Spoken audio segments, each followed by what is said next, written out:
Yo, what is going on, guys? I am back. It's been about 4 months, but I'm finally back. School's out, so I'm finally getting time to make videos again, and now is probably the most exciting time of the year. It's the beginning of the summer, which means the World Cup. And the World Cup, when I'm recording this, it's going to be the first game is going to be played in 3 days. So I'm really hyped right now, and I'm really coming a bit late, I guess, but I'm going to do my World Cup prediction. So I'm using the FootMob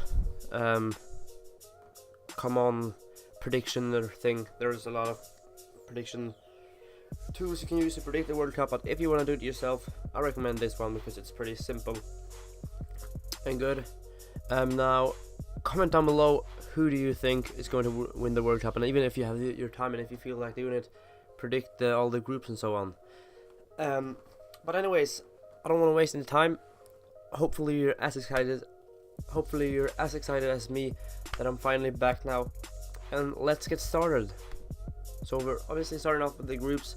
Group A, and you can also see, I forgot to mention that, you can see the odds of them winning the final or coming to the final. No, winning the final. But to start off, we've got Group A, and I think Saudi Arabia is already sitting pretty nice there in the bottom. I actually think, I have a feeling that Russia will be able to, a lot of people think that Egypt will make it through just because of Mohamed Salah. They have some other players and then and so on, but no superstars apart from Mo Salah. And the thing is, I guess he's recovered a little bit, but he already got a little bit injured in the Champions League final, and you know, I'm guessing that he stressed his comeback a little bit, and often when people do that, it's very easy for them to get the same injury again, but much worse. So I'm actually a little bit afraid that might happen. And I think that Russia will take the second place because they've got the home fans as well. They're probably going to have the most fans out of all countries. Otherwise, I will be very surprised since it's their home World Cup. So this is the first group. I'm guessing Uruguay will quite confidently come first. Next up, we have the Group B. Now, first of all, I think Iran is going to be at the bottom of this one.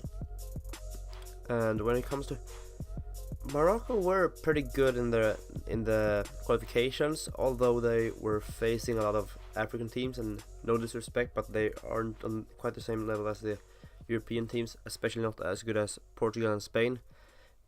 So I think Morocco will actually do pretty good, but they still won't be able to get the second or first place.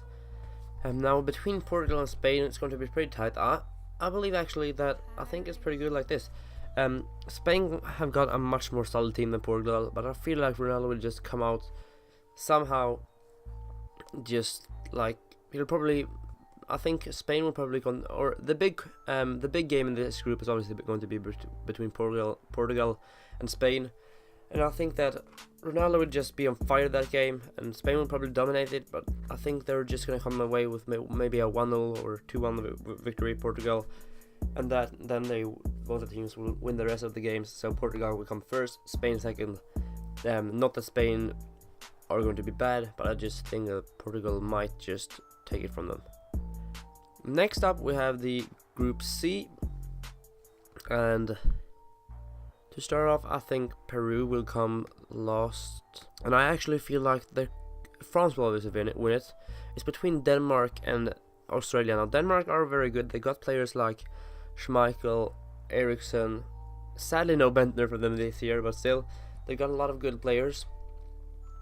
But I don't know, I just have this feeling that, first of all, Denmark usually do not perform in tournaments, in big national tournaments, and I just feel like it's probably Kale's last World Cup, and I just feel like he might shoot them to that second place. With maybe just one more point than Denmark or something. It's going to be very close, but I believe Australia can take that second place and finish second and come to the round of 8. Next up, we have the Group D. This is a very interesting group because obviously the obvious one is Argentina, that they're going to win it, and I also agree with that. But then we have Nigeria, Iceland, and Croatia. Now I have a feeling Nigeria, we've seen with their kit launch, they have a massive fan base, and I think that will help them a lot, so they will definitely not become lost. Although I don't think, I feel like Iceland might flop it this year, because the pressure is real on them, because after the Euros where they won, or they beat England, they've gotten a lot of pressure of performing. Everyone thinks that they've become a good team now. I mean, a lot of people forget that they're only about 300,000 Icelandic people, so they don't have a lot of people to choose from. Even though, or they have Sigurdsson, but I still think this is going to be how the group ends. Croatia are pretty decent, got a lot of good central midfielders and so on. Mandzukic as well, and I think that's going to be the Group D. And when it comes to Group E, it's also one of those. It's like a little bit like Group D. Very interesting because Brazil will obviously win it. I think that's pretty clear. But then we have Switzerland, Costa Rica, and Serbia, and they are all pretty close. I actually think that it's going to be like this. I think Costa Rica will do it once again. Serbia will probably flop, I think, and then Switzerland will do okay, but just miss out on that second place. While Costa Rica will do the same thing as in the 2014 World Cup and just surprise everyone and get to the playoff stages. Next up we have the Group F.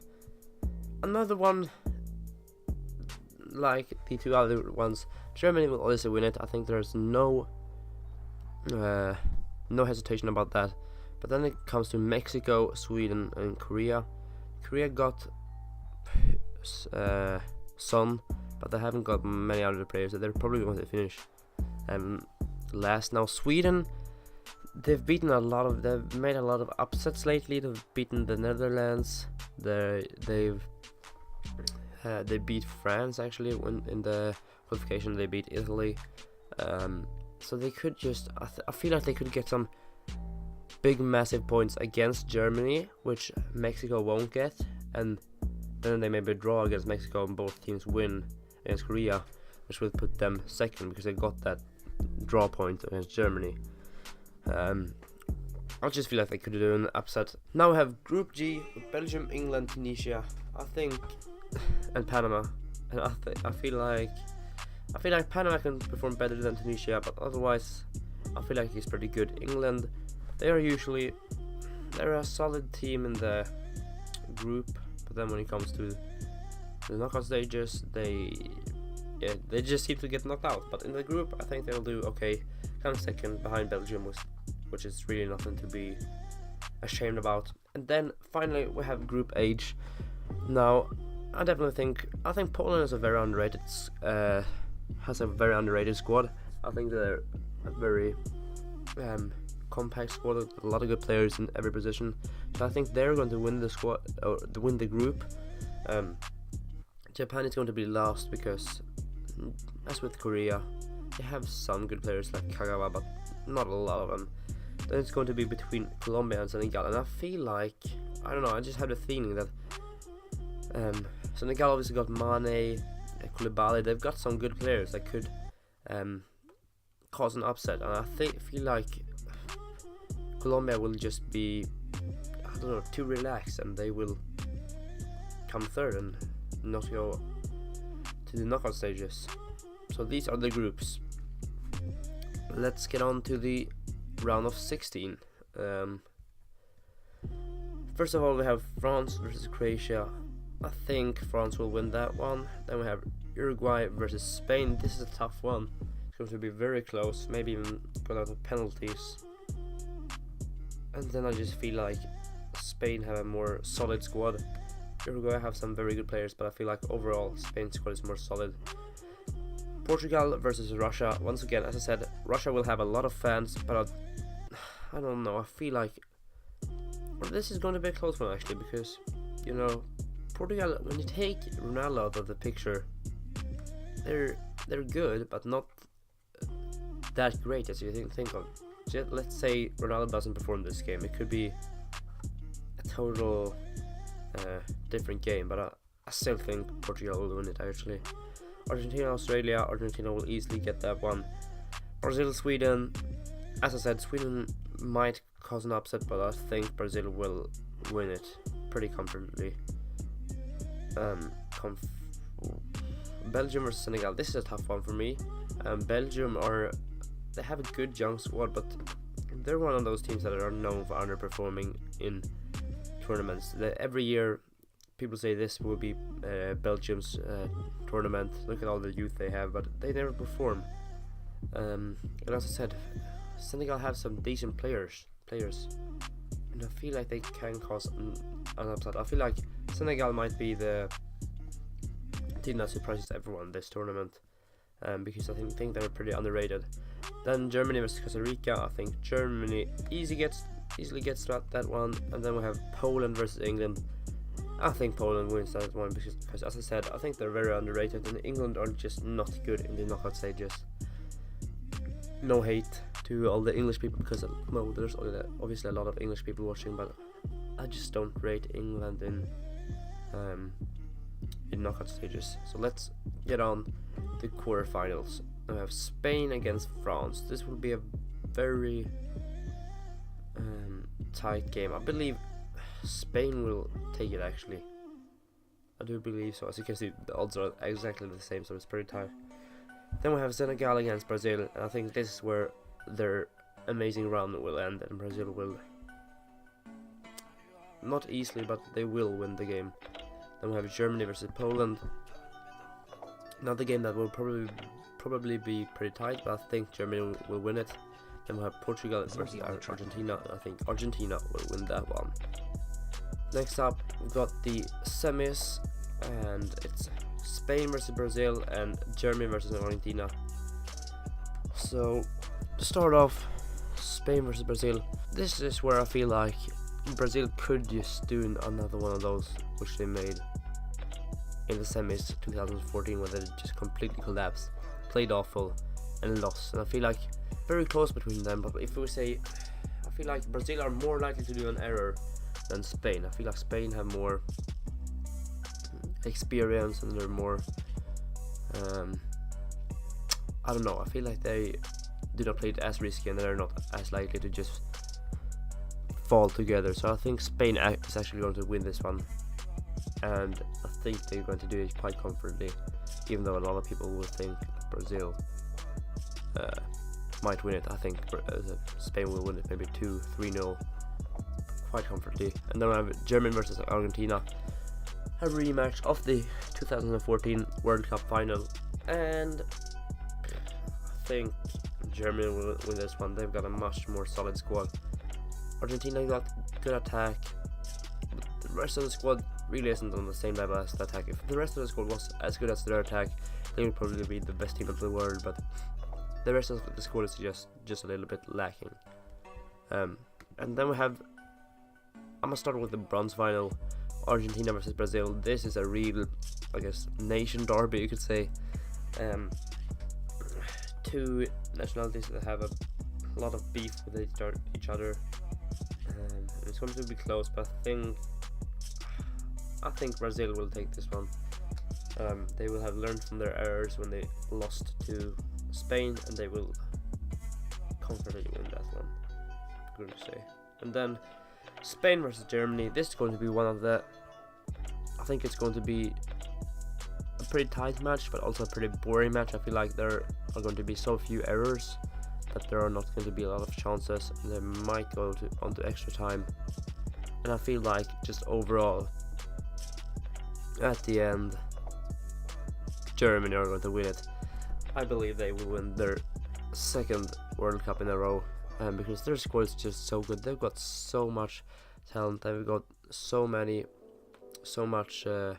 width in the squad, and their squad is just incredible. Now, moving on to top scorer. There are a lot of candidates. I don't think Messi or Ronaldo will take it, not Neymar either. I think it will be a little bit of a one that you wouldn't think of it. Harry Kane would be one, but he plays for England, so they're probably going to get knocked out pretty early. I don't think Timo Werner will get it, because in Germany it's not They don't have just one striker that always scores. There are a lot of different players that score. It's a hard one, you know. I feel like Paulo Dybala might. Dybala is one who could get it. Rodriguez will probably not get it again. Salah, he will probably get some goals, but he will not get out of the group stages. So Lewandowski could get it. Suarez could get it.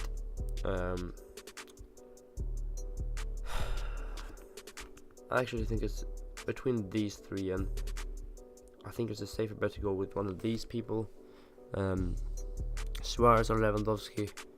The thing is, I don't know, I feel like Lewandowski is just more frequent with his goal scoring. Luis Suarez can sometimes have a little bit of some games where he lacks and underperforms, but I feel like Lewandowski is always on top.